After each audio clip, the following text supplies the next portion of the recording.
How's it going, guys? It's the man, the myth, the legend, Quad MFT here, bringing you a really impressive gameplay. And if you guys don't recognize this map already, this is the 6v6 team deathmatch named Cargo. I really like Cargo. You rarely see any gameplay of it on YouTube, considering it is a 6v6 team deathmatch map. But the gun that I'm using in this gameplay is the Skorpion EVO submachine gun. And you know, I really like the Skorpion EVO. A lot of people don't really like it, but I really like it. The attachments that I'm using on it, I am using the wild card that lets you have 3 attachments. The attachments that I'm using are the suppressor, the grip, and the fast mags. Now the reason why I'm using the suppressor is of course to stay off the radar, which also goes hand in hand with the ghost perk. Then I'm also using the grip to reduce the recoil and kick. If you guys didn't know, there's a ton of recoil and a ton of kick on this gun. And then I'm using the fast mag to reload faster. Reloading faster really helps me a lot in a lot of the different situations. So what I thought I'd talk about today is how to get nuclears. So today I'm going to be teaching you guys all the tips, all the tricks, and all the little different maneuvers on how I like to get a lot of nuclears. So what I like to do is to make sure you're running the right score streaks. So the score streaks that I like to run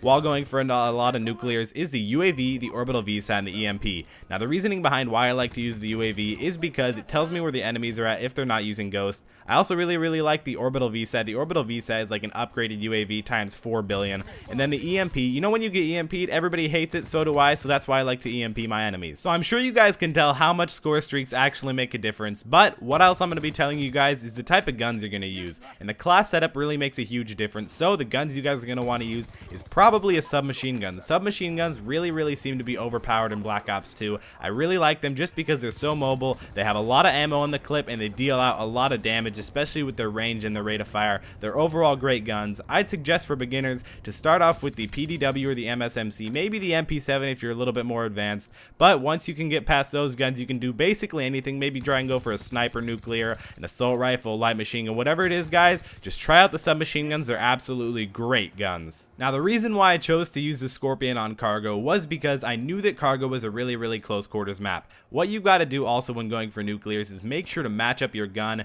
your game mode, and your play style to use the type of gun and the type of map that you think you're going to do the best on. That's why I chose the Skorpion EVO for Cargo. I mean, what better gun to use on Cargo than the Skorpion EVO? I mean, the Skorpion EVO has such great hip fire, such little recoil when you rock the grip, guys. You have to rock the grip, but that's what I'm trying to communicate to you guys. Make sure to choose the right gun for the right map and the right game mode and your right play style. Another cool thing about nuclears is they're a lot of fun to get, guys. They're so much fun, but one more thing about nuclears is you can get them in any game mode. Whether you guys like to play 6v6 team deathmatch like me, or you like to play domination, maybe you like to play hardcore capture the flag, I don't know you. Maybe you like to play one in the chamber gun game. Whatever it is, guys, you can pull off a nuclear in any of those game modes. I just thought that was really cool because there's been certain game modes where you can't do certain things, and I really like that about the nuclear. If you guys didn't know already, your score streaks do not count towards your nuclear streak. You have to get 30 kills with your gun in a row, which in my opinion is pretty gosh dang impressive. Another really cool quick tip is you definitely want to have a great class loadout. What I mean by great class loadout is you're probably not going to go on those huge gun streaks like you need for nuclears